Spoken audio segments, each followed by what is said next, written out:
Hello friends. स्वागत है आपका रिकाउंटर अतुल पे।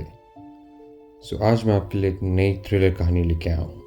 कहानी का नाम है परछाई का खेल। ये एक थ्रिलर स्टोरी है और दो भाई बहनों की स्टोरी है। आप इस कहानी को एंड तक ज़रूर सुनिएगा, तभी आपका इंटरेस्ट बनेगा इस कहानी पे। कहानी को शुरू करते हैं। अंशुल और उसकी बहन नीता एक छोटे से गांव में रहते थे। गांव के बाहरी इलाके में एक पुराना टूटा फूटा मकान था जिसे लोग साया वाला घर कहते थे।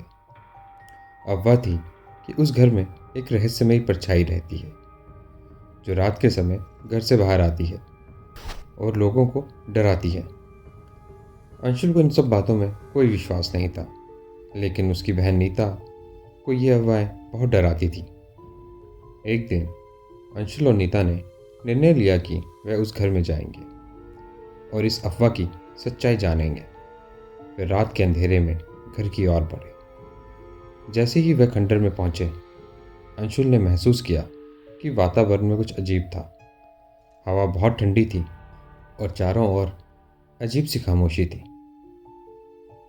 नीता डरते हुए अंशुल के पास आकर खड़ी हो गई। अचानक घर के अंदर से एक हल्की सी खटखटाहट सुनाई दी। अंशुल ने नीता को दिलासा दिया और धीरे धीरे अंदर बढ़ने लगे। जैसे ही वह अंदर पहुंचे, अंधेरे में उनकी आंखें किसी भी चीज को ठीक से नहीं देख पा रही थी।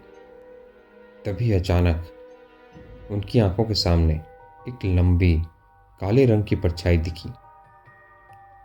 वो परछाई तेजी से उनके पास आ रही थी। अंशुल ने डरते हुए पूछा, तुम कौन हो? लेकिन उस परछाई से कोई जवाब नहीं आया। परछाई ने अपनी गति को और तेज कर दिया। नीता चिल्लाई और अंशुल ने भागने की कोशिश की, लेकिन जैसे ही वह पीछे मुड़े, उसे महसूस हुआ कि दरवाज़ा बंद हो चुका था। वह अब उस परछाई के घेरे में थे। जैसे ही वह और नीता परछाई से दूर जाने की कोशिश करते, वे महसूस करते कि पूरा घर अचानक से बदल चुका था। घर की दीवारें खिसकने लगी थीं और कमरे अचानक स्थान बदलने लगे थे। तभी अचानक परछाई का चेहरा सामने आया और अंशुल ने देखा वो परछाई किसी इंसान की नहीं लग रही थी। उसकी आंखों में एक अजीब सी चमक थी जो डर से भी अधिक भयानक थी। अचानक वो परछाई बोल पड़ी, तुम दोनों को यहाँ से कभी नहीं जाने दिया जाएगा।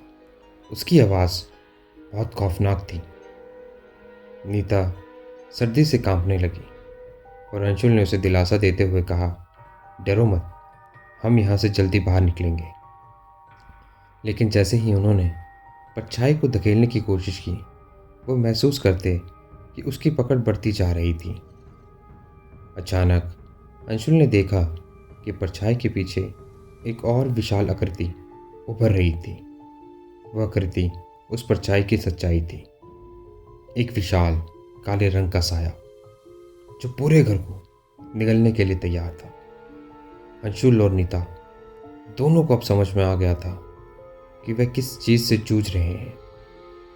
यह कोई साधारण भूत प्रेत नहीं था, बल्कि एक प्राचीन आत्मा थी जो इस घर में काफ़ी लंबे समय से बसी हुई थी और अपने शिकारों को जिंदा खा जाती थी। अंशुल ने नीता को तेजी से खींचा और दोनों ने उस घर से बाहर भागने की कोशिश की, लेकिन घर के दरवाजे अपने आप बंद हो गए और खिड़कियां भी बंद हो गईं। उन्हें ऐसा एहसास हुआ कि वह उस साये के जाल में फंसे हुए थे। लेकिन तभी अंशुल ने एक कदम उठाया। उसने अपने हाथ में लिया हुआ आईने का छोटा सा टुकड़ा उस परछाई के सामने किया। जैसे ही आईने का टुकड़ा परछाई के सामने आया, वह चिल्लाती हुई पीछे हट गई और उसकी चमक फीकी पड़ गई। अंशुल और नीता ने फौरन घर से बाहर निकलने का रास्ता खोजा और जल्दी बाहर आ गए। बाहर आते ही दोनों ने देखा कि घर के चारों ओर एक रहस्यमयी सन्नाटा था, जैसे वह सब कुछ देख रहे हों। वह दोनों बिना किसी शब्द के वहाँ से दौड़ते हुए गांव लौट आए। और किसी ने भी उस घर में जाने की दोबारा बात नहीं की। लेकिन अंशुल के मन में एक सवाल था, क्या वह उस परछाई से मुक्त हो गए थे या वह उन्हें कभी ना कभी फिर से पकड़ने आएगी। अगले कुछ दिनों तक अंशुल और नीता अपने घर में एक सामान्य जीवन जीने लगे, लेकिन दोनों को लगातार उस आत्मा का डर सता रहा था। अंशुल ने धीरे धीरे महसूस किया कि उसकी नींदों में अजीब से सपने उसे आने लगे थे। वो हर रात उस घर में फंसा हुआ महसूस करता और वह परछाई हमेशा उसके पीछे दौड़ती थी। एक रात अंशुल ने तय किया वह इस रहस्य का हल निकालने के लिए किसी और से मदद लेगा।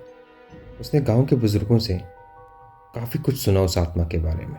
बुजुर्गों ने बताया था कि घर में जो परछाई बसी थी वह एक प्राचीन आत्मा थी जो किसी भयानक बलि का परिणाम थी। अंशुल ने सोचा, क्या उस आत्मा को शांति तब मिलेगी जब उसे उस बलि की सच्चाई पता चले। अंशुल और नीता ने दोबारा से उस घर में जाने का कदम उठाया और दोनों अब उस घर की तरफ बढ़ने लगे। अब वे ज़्यादा सावधान थे और उन्होंने इस बार पूरे इलाके का बारीकी से निरीक्षण किया था। अंशुल को एक पुरानी किताब मिली जो उस घर के इतिहास के बारे में बताती थी। किताब में लिखा था कि यह घर पहले एक महल हुआ करता था और एक दिन यहाँ एक क्रूर रानी ने एक निर्दोष आदमी को बलि चढ़ा दिया था। उसी रात से उस आदमी की आत्मा इस घर में बस गई थी।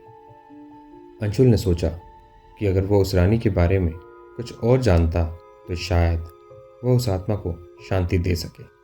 उसने फिर उस घर की गहरी छानबीन की और अचानक एक पुराने तहखाने में प्रवेश किया।